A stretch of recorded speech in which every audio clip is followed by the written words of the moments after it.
Cuando hablamos de familia y hablamos de construir familias más fuertes, como es el título de la serie, tenemos que referirnos a algo que indubitablemente, quizás a través de un error, ha llegado a ser de gran bendición para nuestras vidas. ¿A qué me estoy refiriendo? Me estoy refiriendo al matrimonio y a la boda en específico. Es decir, a lo que me estoy refiriendo es a lo siguiente. La mayoría de nosotros nos hemos casado en una iglesia, ¿verdad que sí?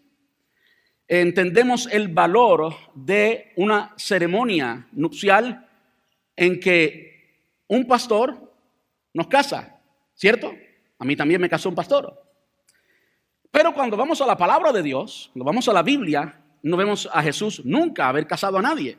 El primer milagro que Jesús hizo, lo hizo en las bodas de Caná de Galilea, pero él estaba allí como un invitado, no como un oficiante. Jesús no estaba allí para oficiar el matrimonio, estaba allí como un testigo más, una visita de la boda.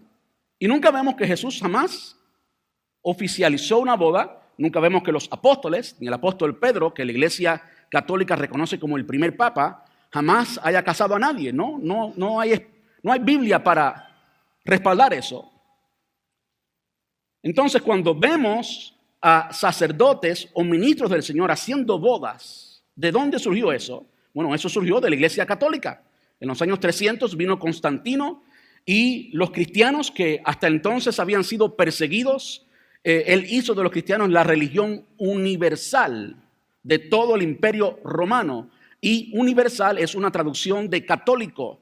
Y quizás a través de un error, yo creo que Jesús no fue quien inició eso, lo inició Constantino.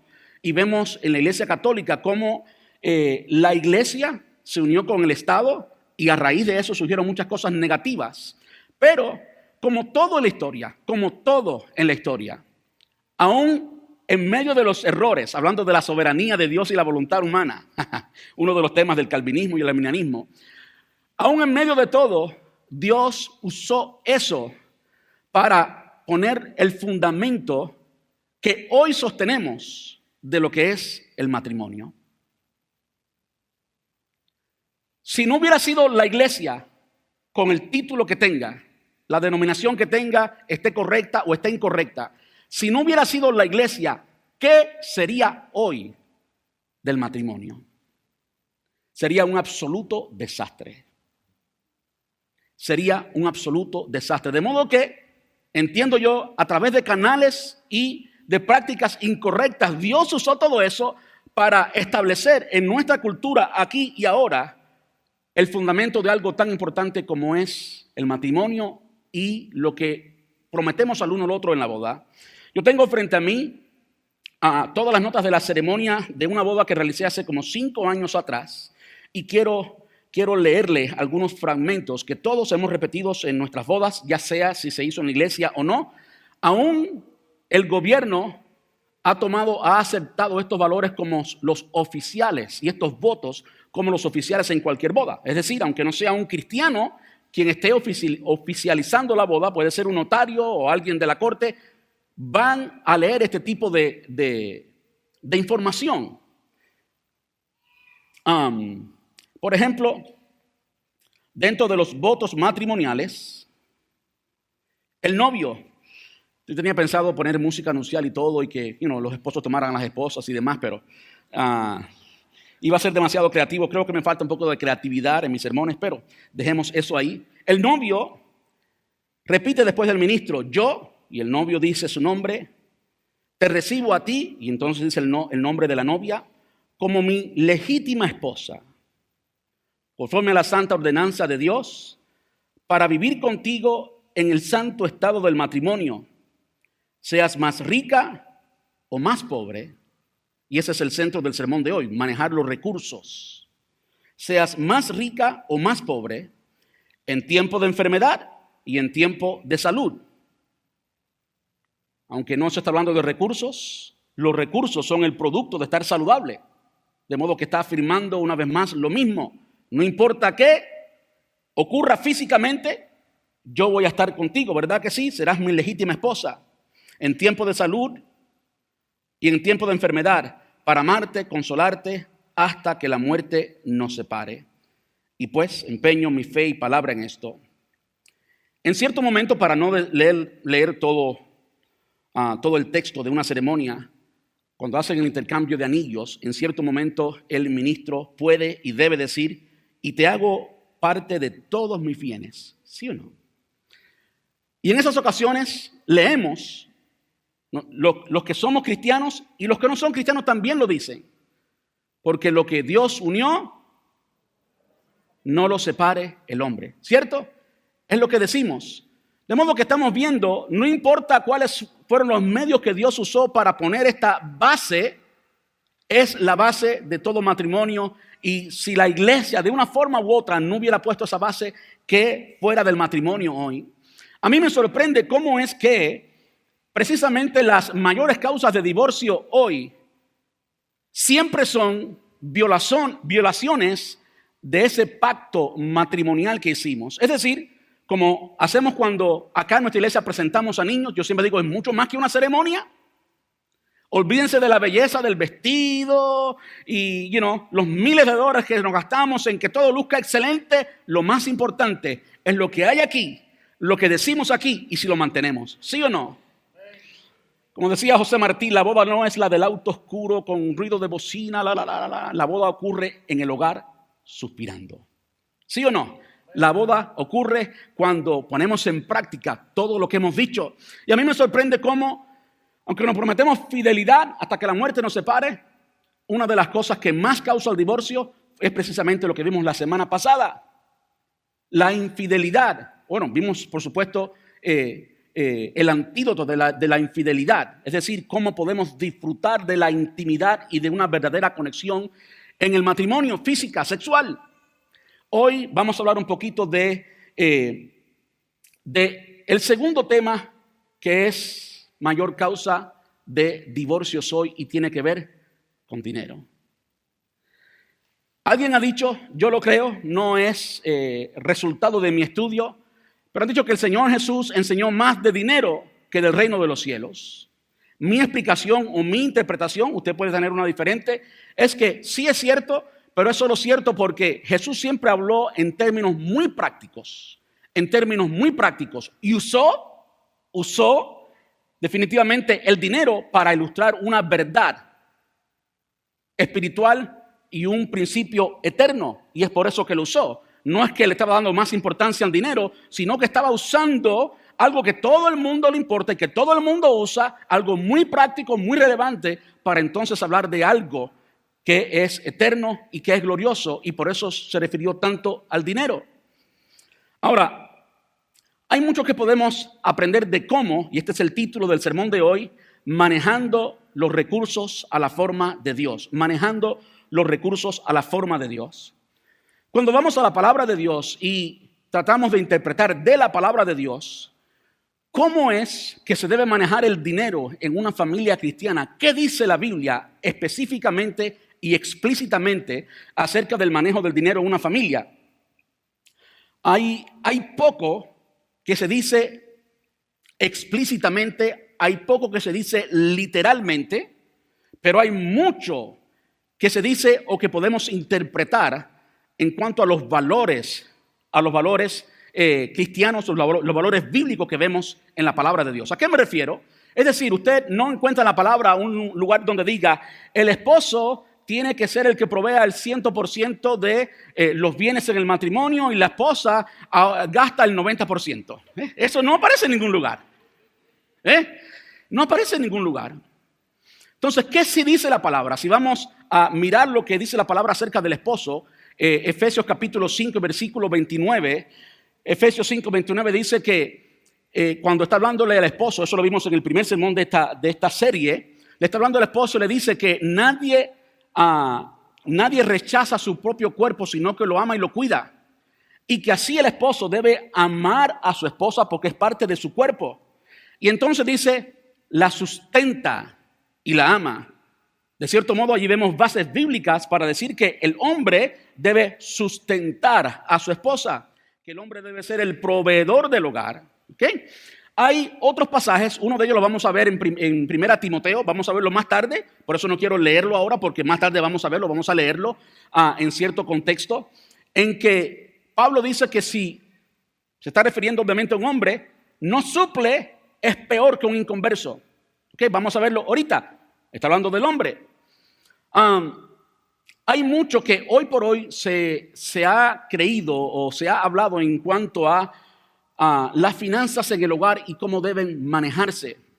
Para mí, un pasaje muy importante, y de hecho, muchas veces no es tenido en cuenta en cuanto a la posición de la mujer y cómo la mujer debe contribuir o no a la economía de un hogar, está en el pasaje más favorito de toda mujer cuando se trata del tema de la mujer. ¿Cuál es? Proverbios capítulo 31. Vamos a Proverbios capítulo 31 y vamos a ver lo que el proverbista dice de la mujer. Proverbios capítulo 31, versículo 10, voy a tratar de ser lo más breve posible y leerlo.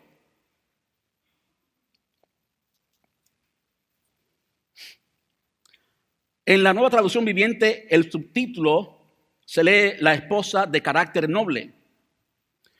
Dice, ¿quién podrá encontrar una esposa virtuosa y capaz? Es más preciosa que los rubíes. A las hermanas les encanta eso, es más preciosa que los rubíes. ¿Lo son o no? ¿Le damos un fuerte aplauso a las esposas? Yes. Miren, a las esposas que están en este lugar, no se trata de todo lo físico. Hay muchas cosas que son mucho más hermosas que lo físico. ¿Ok? Pero dejémoslo ahí. ¿Quién podrá encontrar esposa virtuosa y capaz? Es más preciosa que los rubíes. Su marido puede confiar en ella y ella le enriquece en gran manera la vida. Esa esposa es preciosa, más que los rubíes. ¿Se da cuenta? Esa mujer le hace bien y no mal todos los días de su vida. Es preciosísima. Y las Kardashian le hacen nada. Nada le hacen. Esa es preciosa.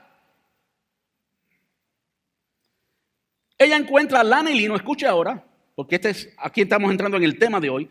Ella encuentra lana y lino y laboriosamente las hila con sus manos. El machismo, de cierto modo, ha enseñado que la mujer no hace nada en la casa. Y la idea que muchas personas tienen cristiana de una mujer bíblica o cristiana es que la mujer está con el delantal en la casa atendiendo al esposo como si el esposo fuera un rey y ella es la sirvienta, ella está para criar los hijos y punto.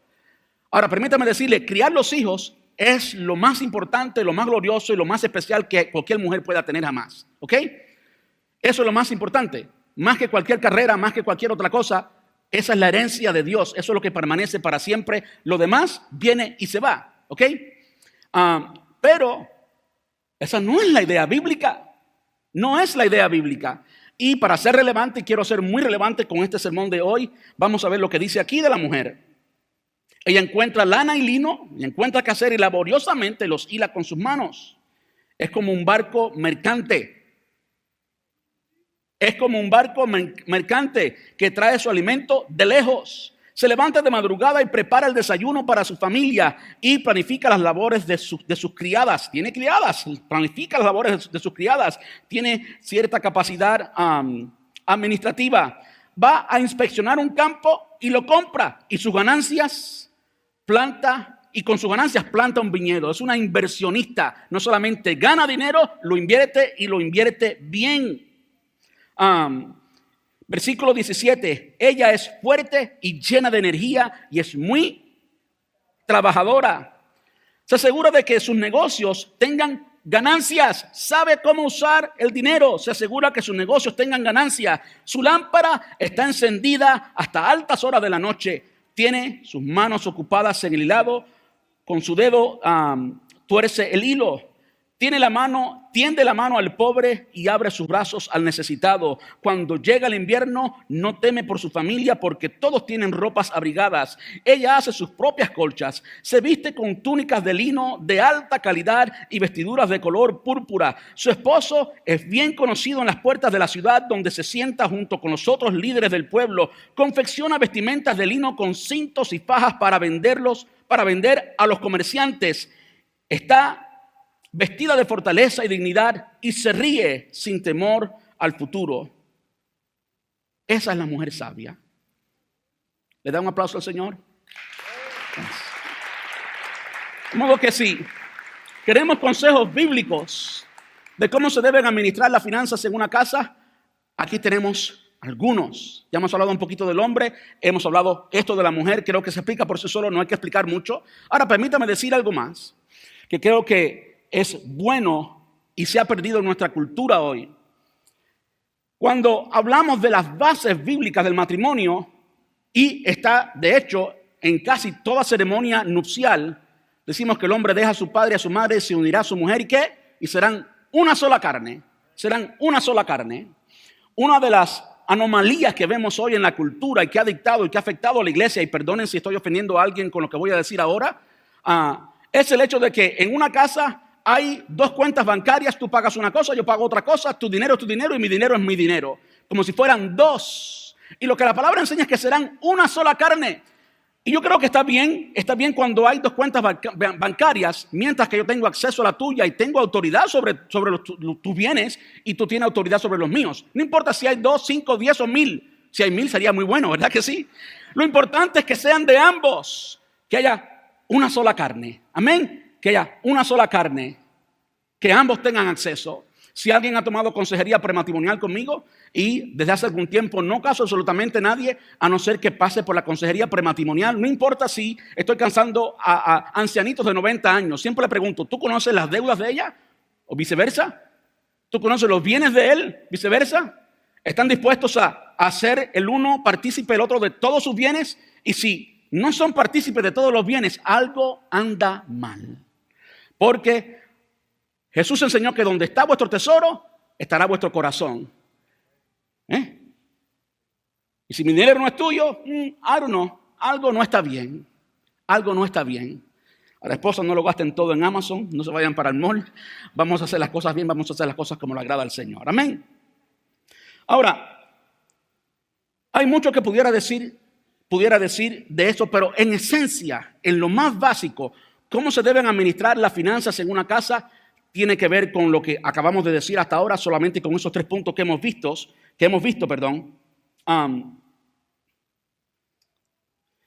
Tiene mucho que ver con la comunicación que vimos hace 2 sermones atrás. Lo que quisiera hacer hoy en el resto del sermón es hablarle de ciertos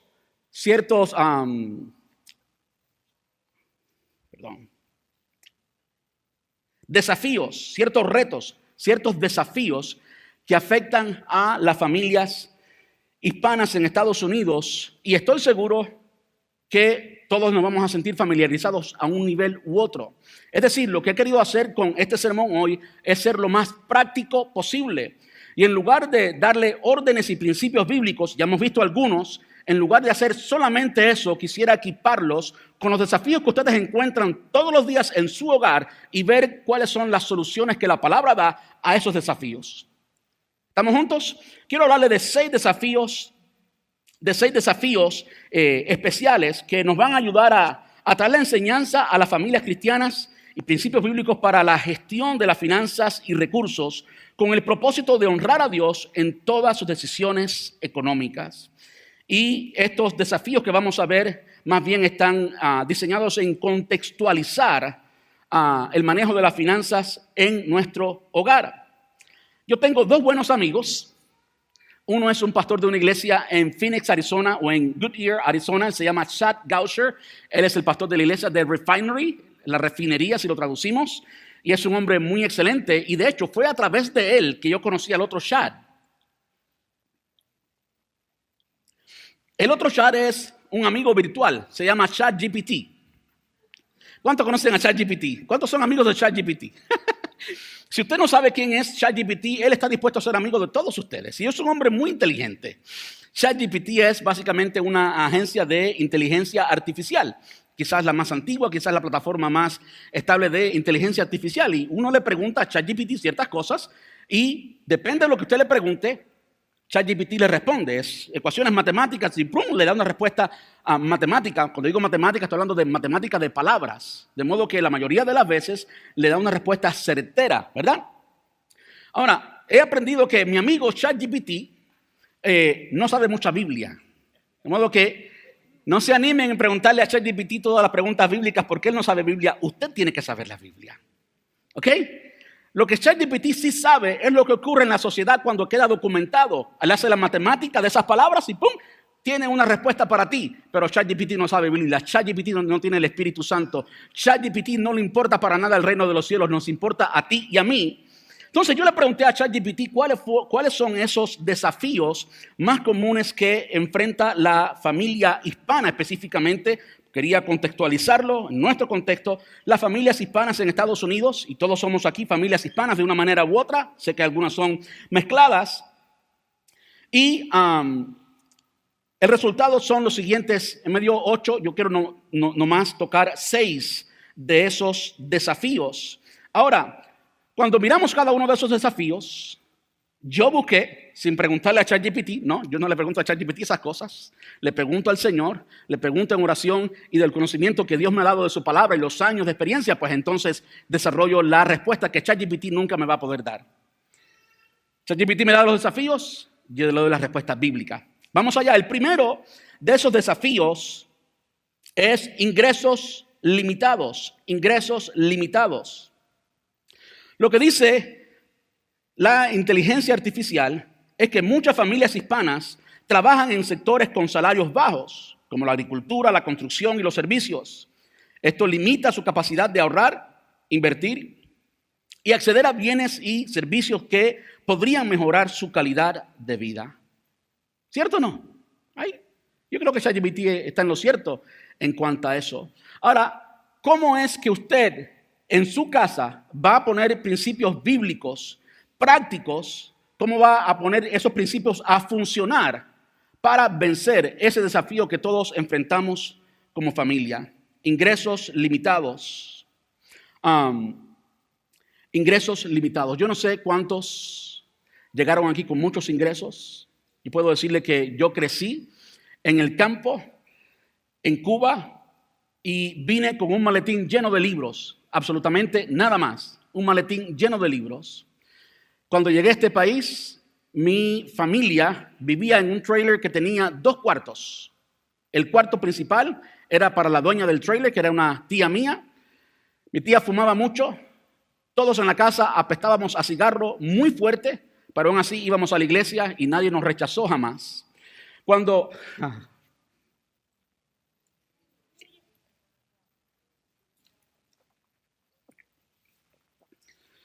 llegué, mi primera vista de América, de la casa en que viví, de este trailer, fue mi papá operado con la pierna en alto en un recliner que nunca tuvimos en Cuba, pero allí lo teníamos.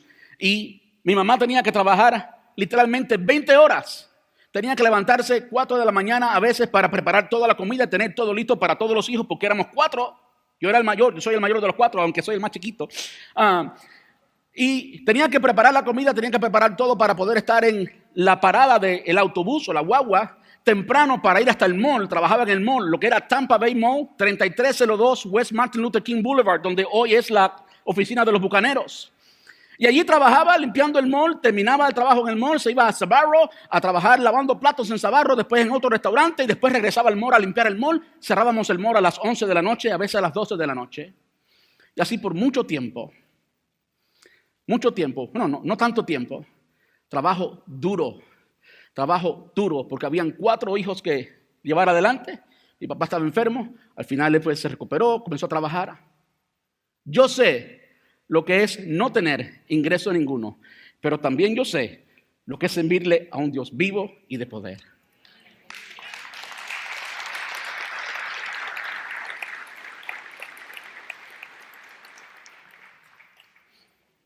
Recuerdo ir al trabajo en bicicleta. Llegaba de la high school.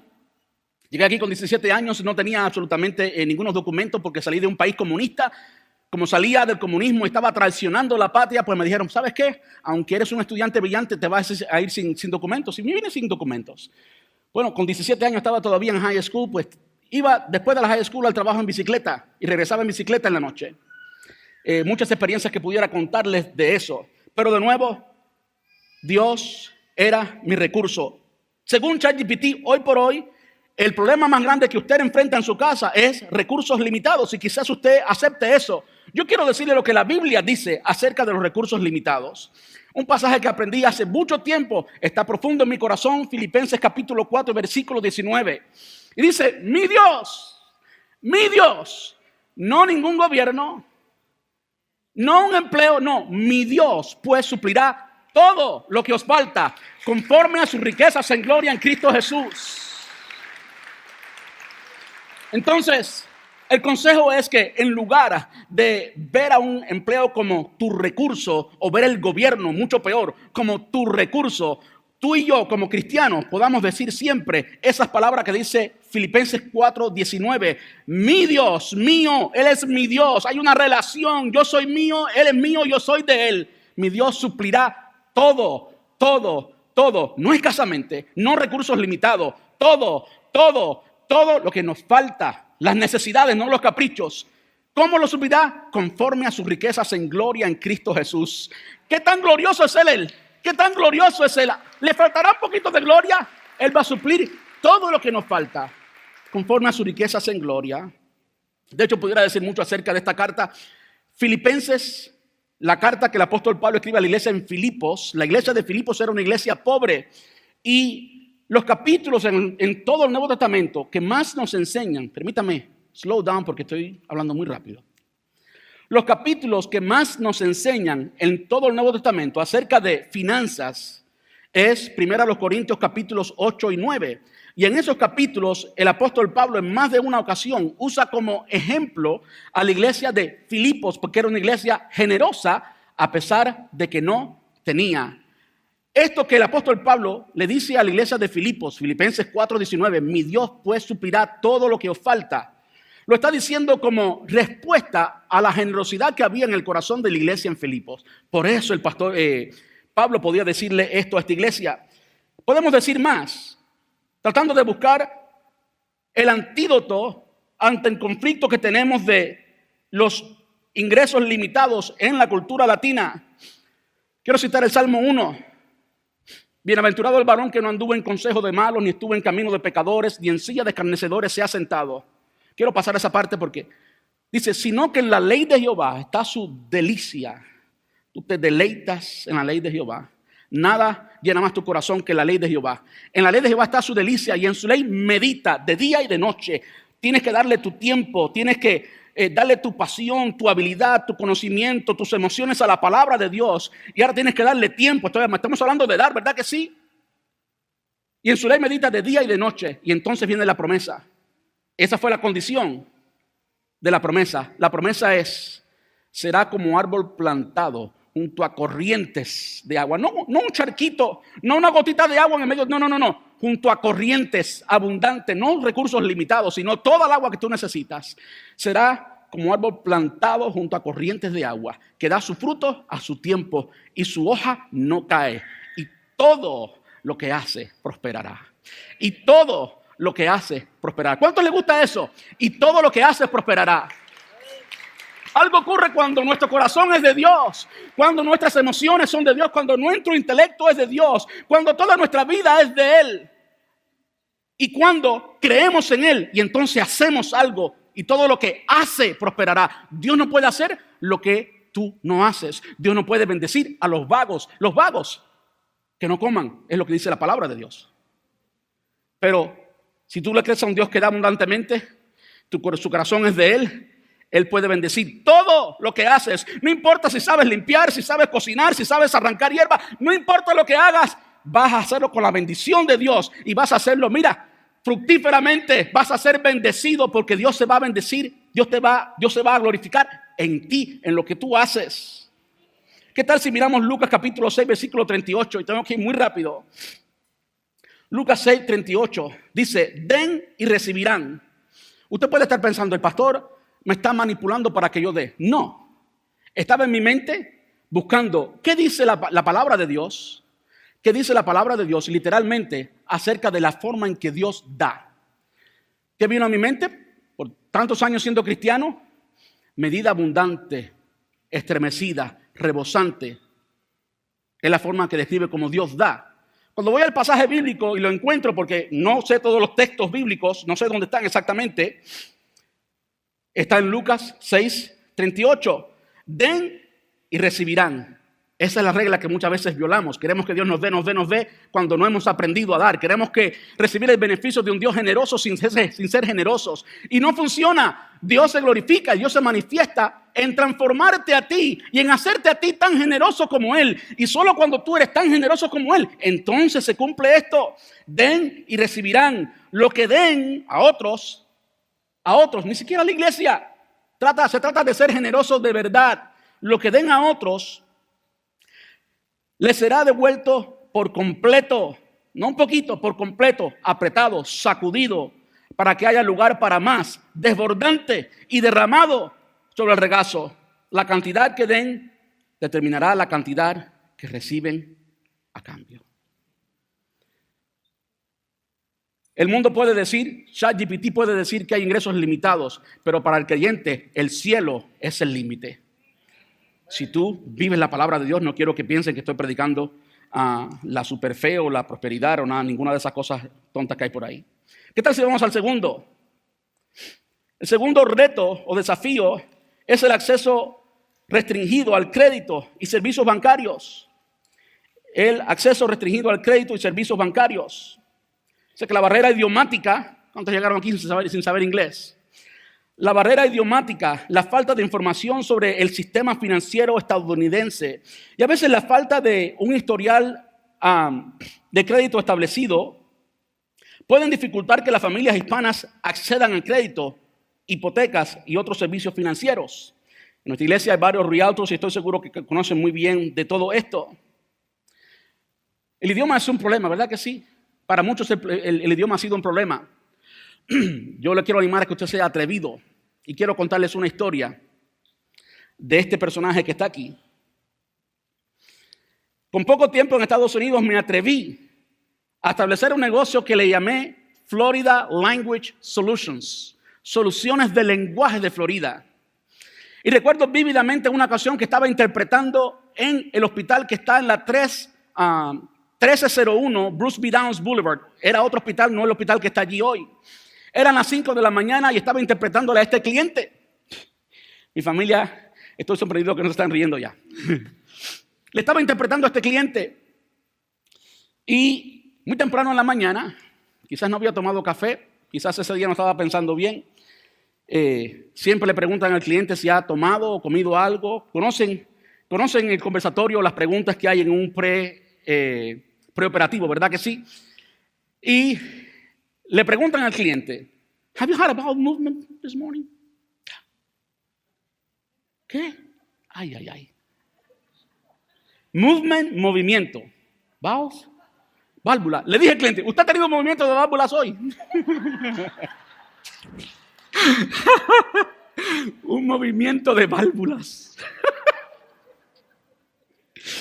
Lo bueno que el que más conocía los dos idiomas era yo y estaba interpretando movimientos de válvulas. El cliente dijo, ¿qué? Y yo le dije a la enfermera, ¿what? Y entonces la enfermera le dijo, ¿has ido al baño? Y dice, I got it. I gone to the bathroom. Okay. Entonces pude interpretar correctamente y así aprendí lo que era un bowel movement, un movimiento intestinal.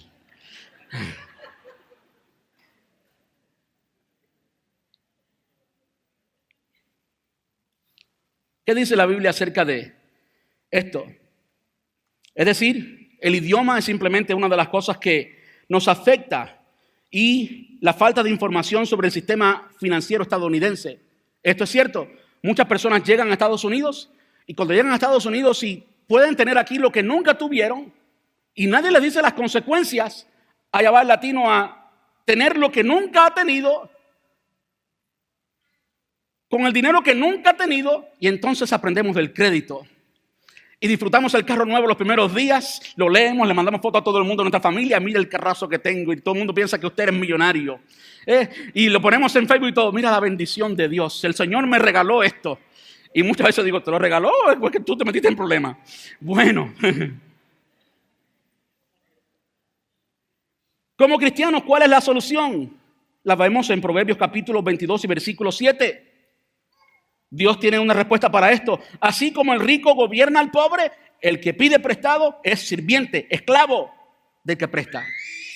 Entonces, si llegamos a este país y no tenemos mucho acceso al crédito, démosle gracias al Señor. Porque parte de la enseñanza bíblica es no vivir como esclavos del crédito, teniendo 15 trabajos y no teniendo tiempo para nada ni nadie, solo para el Dios dinero, porque el Dios dinero me va a suplir todo. Mentira del diablo. El cristiano tiene que vivir con los medios que Dios le da y no ser esclavo de todo prestamista. ¿Le da un aplauso al Señor?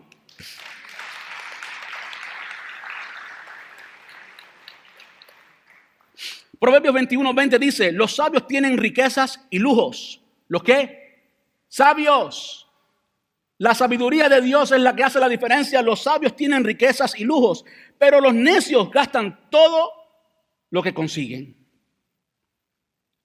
No seamos necios. No seamos necios porque no alcanzamos el crédito o porque no tenemos el conocimiento del inglés y no conocemos cómo funcionan las cosas aquí. Lo que sí sabemos es que el que recibe el préstamo es esclavo del quien le presta. Vamos a ser sabios. La Reina Valera lo dice un poquito diferente. Dice, tesoro precioso y aceite hay en la casa del sabio, mas el hombre insensato todo lo disipa, todo lo gasta, todo lo gasta. A veces no ha llegado el día de cobro, ya tiene todo el dinero gastado. Sí, no quiero ver manos levantadas para que nadie se sienta mal. ¿Qué es lo que dice la palabra? Que los sabios usan el crédito a su favor. Los sabios usan el crédito a su favor. ¿Qué más dice la palabra? Proverbios 13:22. El bueno dejará herederos a los hijos de sus hijos, a los nietos. Dejará herencia hasta los nietos. Pero la riqueza del pecador está guardada para el justo. La riqueza del pecador está guardada para el justo. ¿Cómo usted pone esto en el contexto de que estamos hablando hoy? El acceso al crédito. Bueno, usted, si es sabio, usted usa el crédito a su favor. ¿Usted tiene una tarjeta de crédito? Yo entiendo que en la cultura de hoy debe tener tarjeta de crédito, pero páguela siempre.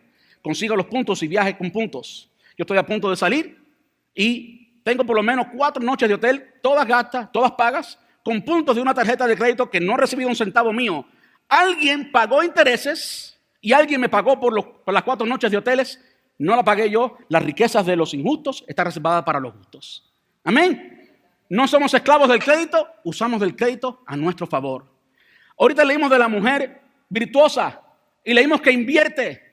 Y se invierte, recibe dividendos, recibe ganancia, ¿verdad? Recibe los intereses.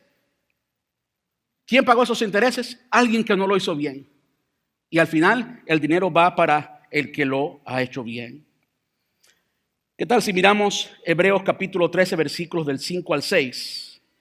Sean vuestras costumbres sin avaricia, contentos con los que tenéis ahora, porque Él dijo, no te desampararé ni te dejaré, de manera que podemos decir confiadamente, el Señor es mi ayudador, Él es mi recurso, el que no lo dice ahí, no temeré lo que me pueda hacer el hombre.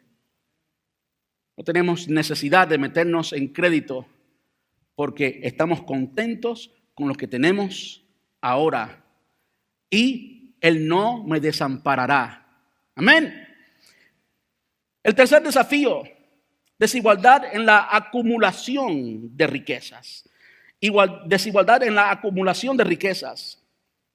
Las familias hispanas a menudo tienen menos riquezas acumuladas en comparación con otros grupos étnicos, lo que afecta su capacidad de manejar emergencias financieras, invertir en educación o comprar vivienda propia. ¿Qué dice la palabra de Dios al respecto? Estoy seguro que muchos se han sentido identificados con eso. Lucas capítulo 12, versículos del 16 al 21. Lucas 12, del 16 al 21. Aquí está hablando Jesús. Luego les contó una historia. Un hombre rico tenía un campo fértil que producía buenas cosechas. Escuchen lo tonto que es este hombre. ¿Quieren reírse un poquito? Vamos a leerlo con los lentes de humor. ¿Ok? Se dijo a sí mismo, ya usted sabe que va a decir una tontería. Se miró en el espejo y se dijo, oye, tú mismo. Siri, no estoy hablando contigo. Se dijo a sí mismo, ¿qué debo hacer? No tengo lugar para almacenar todas mis cosechas. Usted sabe cuando alguien está volviéndose loco, cuando se hace una pregunta y él mismo se la responde, ¿verdad? Es lo que se dice por ahí. Cualquiera habla con uno mismo, pero si tú te haces una pregunta y te la respondes, algo no está bien. Mire lo que estaba haciendo este hombre. ¿Qué debo hacer? Tengo lugar para almacenar, no tengo lugar para almacenar todas mis cosechas. Entonces pensó, ya sé. Tiraré abajo mis graneros y construiré unos más grandes. Así tendré lugar suficiente para almacenar todo mi trigo y mis otros bienes. Luego me pondré cómodo y me diré a mí mismo, sigue hablando solo, y me diré a mí mismo, es decir, no pidió consejo. Este era alguien que se creía sabio o que tenía mucho dinero, y a veces las personas con dinero creen que lo saben todo. Luego me pondré cómodo y me diré a mí mismo, amigo mío, ahora sí. El hombre estaba mirándose el espejo. Jesús tenía un sentido de humor extraordinario, ¿verdad que sí? Amigo mío, tienes almacenado para muchos años. Relájate. En inglés se dice relax. Relájate. Come y bebe y diviértete. Have fun. Pero Dios le dijo, necio, vas a morir esta misma noche. ¿Y quién se quedará con todo aquello por lo que has trabajado? Así es. El que almacena riquezas terrenales, pero no es rico en su relación con Dios, es un necio. Si no tienes riquezas terrenales, quizás no te sientas identificado con esta persona que era necia. Quizás tú puedas ser mucho más sabio. Y no solamente quizás puedas ser mucho más sabio y ver a Dios como tu fuente de riquezas, sino que tienes menos oportunidades para amar el dinero. Jesús nos enseñó que el principio de todos los males no es el dinero, es el amor al dinero. Y esto para el latino que no tiene mucho puede funcionar de ambas formas. Es decir, quizás tomes mucho el dinero porque no tienes nada, pero por lo menos es una idea nomás. Pero aquel que tiene mucho y ama el dinero es la condición de esta persona de la cual hablaba Jesús. Y vemos claramente que era un necio. Era un necio. ¿Saben qué? Alguien puede tener mucho dinero y ser muy inteligente en algunas cosas como conseguir el dinero, pero si no tiene a Dios, es un necio. Los que tenemos a Dios, tenemos el recurso más rico y más sano de sabiduría y por lo tanto tenemos la capacidad de manejar el dinero. Amén. El cuarto es la educación financiera. El desafío es que existe esta necesidad crítica de educación financiera que esté culturalmente adaptada y disponible en español. Es decir, no hay mucha información culturalmente adaptada disponible en español. El desconocimiento sobre cómo manejar las finanzas personales, incluyendo un presupuesto, el ahorro y la inversión, puede llevar a decisiones financieras menos informadas y a una mayor vulnerabilidad económica. Vemos de nuevo la importancia de hacer de Dios nuestro recurso. Hacer de Dios nuestro recurso, ya hemos visto eso. Pero ahora quiero añadirle algo más, y es la sabiduría en cómo manejar esos recursos. ¿Saben por qué muchas personas Dios no les ha dado más? Porque no son sabios para manejar más. Y Dios no los quiere dañar. Dios no va a hacer nada para dañarte por más que le pidas, si no tienes la sabiduría para manejar más. Ahora, la buena noticia en cuanto a eso está en Santiago capítulo 1, versículos del 2 al 7. Dice, amados hermanos, tened por sumo gozo cuando os halléis en diversas pruebas. Quizás algunos están pasando por diversas pruebas porque no han recibido información financiera. Es la crisis que estamos hablando aquí, el desafío que estamos hablando aquí. No han recibido información financiera fidedigna. Y quizás por esa razón no has hecho decisiones sabias y estás pasando por pruebas. Hermanos míos, si tenéis por sumo gozo cuando os halléis en diversas pruebas, sabiendo que la prueba de vuestra fe produce paciencia, mas tenga la paciencia su obra completa, para que seáis perfectos y cabales, sin que os falte cosa alguna, incluyendo también finanzas. Y si alguno de vosotros tiene falta de sabiduría, pídala a Dios. Escuche ahora, el cual da a todos abundantemente y sin reproche, y le será dada. Si hay algo por lo que podemos pedir con absoluta certeza, es por sabiduría. La sabiduría siempre es la voluntad de Dios. Si alguno tiene falta de sabiduría, pídala a Dios, el cual da a todos, nadie queda excluido, abundantemente y sin reproche, y le será dada. Pero pida con fe, no dudando nada, porque el que duda es semejante a la onda del mar, que es arrastrada por el viento y echada de una parte a otra. No piense pues quien tal haga que recibirá cosa alguna del Señor. El punto aquí es que aunque usted no tenga información financiera, educación financiera, porque usted vino de otro país donde el sistema financiero era muy diferente, entiendo perfectamente eso, usted tiene la mejor fuente de recursos de sabiduría financiera. Y si no la tiene, todo lo que tiene que hacer, de acuerdo a lo que dice Santiago, es simplemente pedirle al Señor. Señor, yo no sé lo que es un presupuesto. Yo jamás he invertido un centavo. No sé cuántos llegaron así aquí. Yo llegué con 17 años, nunca había tocado una tarjeta ni de débito. Nunca había tocado un cheque. No sabía absolutamente nada. Pero sí conocía al Dios que me da la sabiduría que me ha dado hoy para estar libre de deudas y vivir cómodo, aunque no soy millonario ni tampoco gano mucho. Amén. Le doy un aplauso al Señor.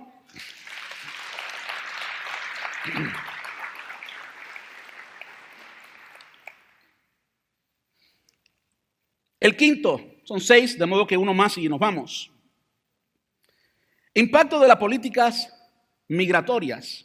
Por supuesto, aquellos de nosotros o aquellos de ustedes, porque yo no soy puertorriqueño, los puertorriqueños entre nosotros no saben mucho de esto porque ustedes son ciudadanos americanos desde que nacen.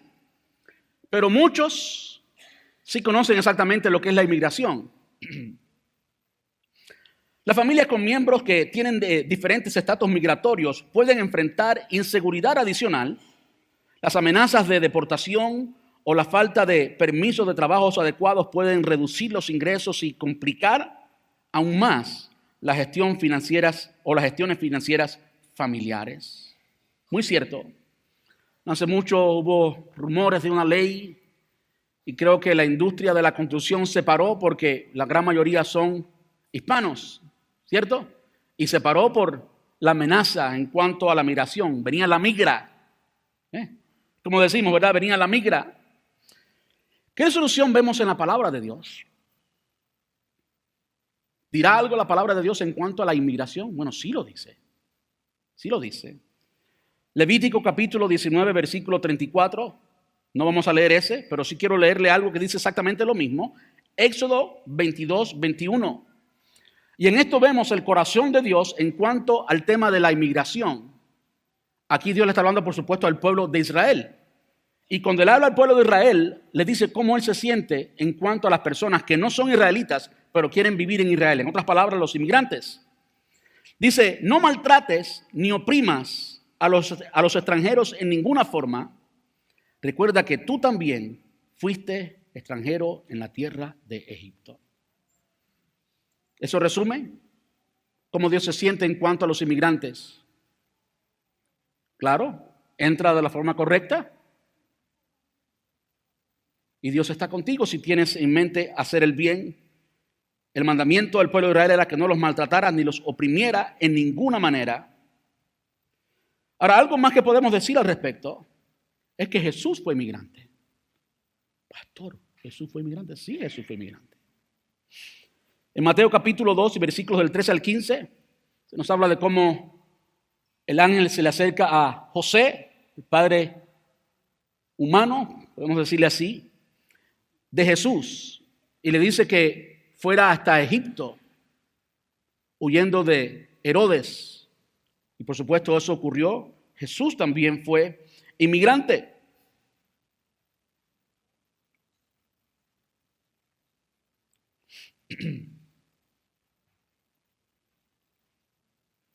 ¿Qué más podemos aprender de la inmigración? ¿Qué es lo que no tiene un inmigrante? Documentos legales, no tiene derechos de un ciudadano y por lo tanto no tiene acceso a los beneficios que el gobierno le da a los ciudadanos, ¿cierto? De modo que esto de no tener documentos o ser inmigrante y demás afecta nuestra dependencia del gobierno o afecta la capacidad en la que podemos depender del gobierno.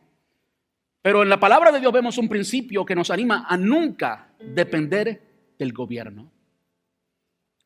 Sí, en la Biblia hay principios para nunca depender del gobierno. En la Biblia hay principios de bendiciones generacionales. Por ejemplo, la que vemos en el Salmo 103, versículos 17 al 18. Dice, pero el amor del Señor permanece para siempre con los que le temen. Su salvación, la Reina Valera dice su justicia, y me gusta más justicia, porque trata de conocimiento aplicado a hacer lo correcto, ¿verdad? Su salvación o su justicia se extiende a los hijos de los hijos, es decir, va más allá de generaciones, familia generacional, de los que son fieles a su pacto, de los que obedecen sus mandamientos. ¿Qué tal si vamos a 1 Corintios capítulo 5, versículo 8? 1 Corintios 5, 8. Quiero que sepan cuál es el contexto. Muy importante, siempre interpretar un texto en su contexto, ¿verdad que sí? El contexto, según lo vemos en la Reina Valera de 1 Timoteo 5, 8, si usted lee el subtítulo arriba, simplemente va a saber que habla de consejos sobre las viudas, los ancianos y los esclavos. En otras palabras, este es el consejo del Social Security Administration a la forma de Dios. ¿Sí? ¿Sí o no? El consejo del Social Security Administration a la forma de Dios. ¿Qué dice el versículo 8? Porque si alguno no provee para los suyos y mayormente para los de su casa, ha negado la fe y es peor que un incrédulo. En otras palabras, vamos a trabajar y nunca pensar, nunca depender del gobierno. Vamos a trabajar y nunca depender del gobierno. El 6 y el último tiene que ver con seguros médicos y gastos de salud. Las familias hispanas tienen menos probabilidades de tener seguro médico, lo que puede llevar a gastos médicos significativos en caso de enfermedad. Esto puede devastar las familias familiares y llevar a deudas médicas sustanciales. Y es aquí donde ChatGPT le falta información. ¿Qué información se le escapó a ChatGPT allí? No estoy hablando de la Biblia. A mi amigo Chat se le olvidó que las familias hispanas podemos atender médicamente a familiares en nuestros países de origen con el cuidado médico, donde el cuidado médico cuesta menos con el dólar y el dólar americano rinde más. Es decir, aunque usted no tenga seguro, usted va a su país, hace su cirugía y listo. Puedo hablar mucho de eso. Conozco a muchos americanos que pasan la frontera y se hacen cirugías en diferentes lugares. Por esto, porque aunque tengan seguro médico, les es más conveniente financieramente pagarlo de su bolsillo. ¿Qué dice la palabra al respecto? Lo que dice la palabra al respecto tiene más que ver con ser preventivo. Permítame decir antes de eso, que el Señor continúa sanando, que Dios todavía es nuestro sanador. ¿Okay? Ahora yo quiero ser muy sensible en cuanto a esto. Muy sensible en cuanto a esto. ¿Creemos en el poder de Dios? Por supuesto que creemos en el poder de Dios. ¿Puede Dios hacer cualquier milagro curativo o creativo en la vida de cualquier persona? Por supuesto que puede hacerlo. Por supuesto que puede hacerlo. ¿Lo va a hacer? Hay muchos que aseguran que sí, el Señor lo va a hacer. Y usan diferentes pasajes bíblicos. Yo entiendo todos los pasajes bíblicos que usan. Algunos lo usan fuera de contexto, como usan Isaías capítulo 53, que fue escrito 700 años antes de Cristo, pero fue escrito en pasado. Fue escrito mucho antes. Por sus llagas fuimos. Antes que Cristo llegara, antes que nadie estuviera enfermo. Es un pasaje profético y mucha gente lo saca de contexto. Mucha gente lo saca de contexto y reclama. Quiero ser muy sensible, ¿saben por qué? En nuestra iglesia hay 3 familias pastorales. 3, no una. 3 familias pastorales de background pentecostal que creen con toda vigencia en todos los dones y todas las manifestaciones del Espíritu Santo. Sin embargo, hay enfermedades fuertes en esas familias. ¿Será que tienen falta de fe? Tenemos que ser muy sensibles con esto. Y si Dios sana, y es uno de los recursos que tenemos que tener. Dios sana cuando hemos agotado los recursos, y creo que es parte de la enseñanza bíblica. Agotamos todos los recursos, la viuda lo había gastado todo, la del flujo de sangre lo había gastado todo, entonces vino el Señor y el Señor le sanó. Y eso explica por qué en el contexto bíblico muchas personas eran sanadas de la forma que eran sanadas. Pero el mismo Dios que sana dio la inteligencia y ha habilitado los medios médicos para que hoy podamos acudir a ellos y ser sanos de otra manera. Tenemos que acudir a eso primero. Después al Señor, Él sigue sanando. Y si no sana, permítame decir que el consejo bíblico también lo tenemos. El consejo bíblico para aplicar la medicina preventiva, como tener una buena salud física. 1 Corintios 6, 19 y 20 dice: ¿o no sabéis que vuestro cuerpo es templo del Espíritu Santo que está en vosotros, el cual tenéis de Dios, y que no sois vuestros? Pues habéis sido comprados por precio. Glorificad pues a Dios en vuestros cuerpos y en vuestro espíritu, los cuales son de Dios. Este cuerpo hay que cuidarlo.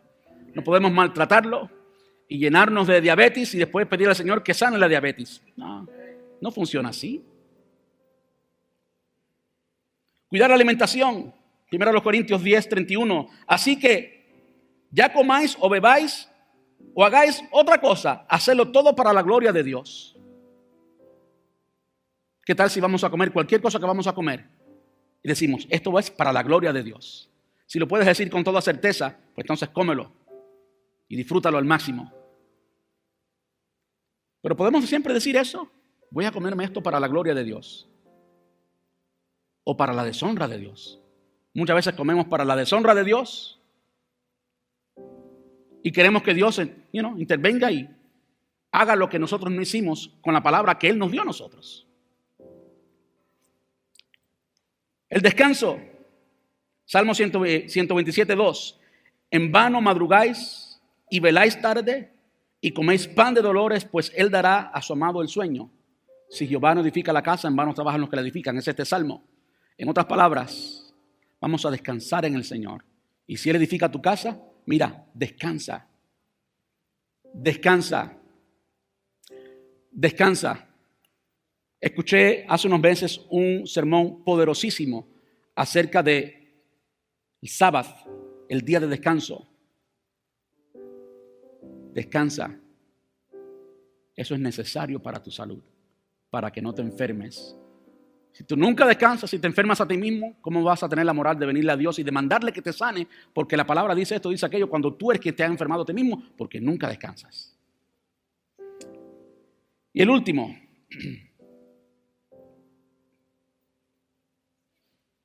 Vamos a dejarlo ahí porque el último me tomaría mucho tiempo y se me ha acabado el tiempo. Claro, si nos ponemos en pie. Perdonen. No sé cuánto Dios le ha hablado hoy. Quise hablar de cosas muy prácticas, muy sencillas que tienen que ver en cómo administramos las finanzas, cómo administramos los bienes materiales, los bienes físicos, incluyendo nuestra salud. Amén. Quiera Dios que podamos ponerlo en práctica y que podamos honrar al Señor siempre en nuestros bienes y que podamos ser un canal de bendición como Dios quiere que cada uno de nosotros sea. Amén. Que Dios le bendiga. Les amo en el